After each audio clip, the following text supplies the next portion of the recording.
টাকা না দিলে ভোট দিবে না। আপুকে কেন তোমরা হারালা? বলে না, ওনার হারানোই উচিত ছিল। কোথায় টাকা দিতে হবে, কোথায় কি দিতে হবে, তোমাকে কিভাবে জিতাতে হবে, আমি তো আছি। অনেক রেস্টে থাক।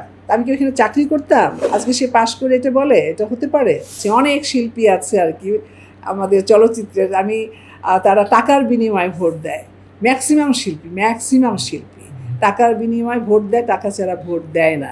তা আপনারা নিশ্চয়ই তো আপনারা অনেক কাভার করেছেন।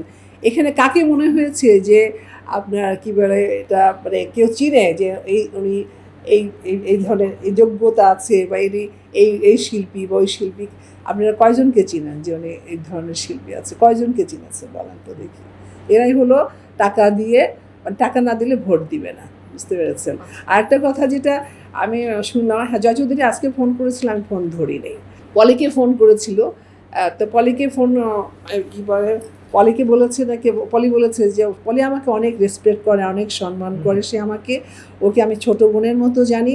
ও হেরে গেছে, আসলে আমি খুব দুঃখিত। ও অনেক খেটেছে মাঠ পর্যায়ে, কিন্তু অনেক খেটেছে অনেক পরিশ্রম করেছে পলি। তো ও যে হেরে গেছে, আসলে আমি খুব মানে দুঃখ পেয়েছি। নতুনদের জন্য কিন্তু আমি দুঃখ পেয়েছি যে উনি কিন্তু কেন মনে করেন যে আমাদেরকে মনে করেন যে অসম্মানিত করবে এভাবে। তো পলিকেও নাকি আপনার জয় চৌধুরী ফোন করেছিল, তো পলি বলেছে আপুকে কেন তোমরা হারালা? বলে না, ওনার হারানোই উচিত ছিল। হ্যাঁ, হারাই উচিত ছিল। কারণটা হলো উনি মাঠ পর্যায়ে কাজ করে না। তারপরে দেখো সে ভোটের দিনও দেরি করে এসছে। তারপরে ইলেকশনের মনে করো যে কোনো প্রচারণা তো ছিল না, কিন্তু ওরা তো দায়িত্ব নিয়েছিল। সে তো দায়িত্ব নিয়েছে, যে তুমি কোনো চিন্তা করবো না আপু, আমি তো আছি। আমি থাকতে তোমার চিন্তা কিসের জন্য? কোথায় টাকা দিতে হবে, কোথায় কি দিতে হবে, তোমাকে কিভাবে জিতাতে হবে, আমি তো আছি। তারপর নাকি বলেছে সে অনেক রেস্টে থাক। আমি কি ওখানে চাকরি করতাম? শিল্পী সমিতিতে টাকা পেতাম আমি? সেইভাবে বলেন তো দেখি। আজকে সে পাশ করে এটা বলে, এটা হতে পারে? আমি তো কখন সেই জায়েদ খানের থেকে শুরু করে বললাম না, তখন থেকে কিন্তু আমি কখনোই কোনো সময় আমি কিন্তু শিল্পী সমিতিতে আমি কখনোই ইলেকশনে যেতে চাইনি, দাঁড়াতেই চাইনি।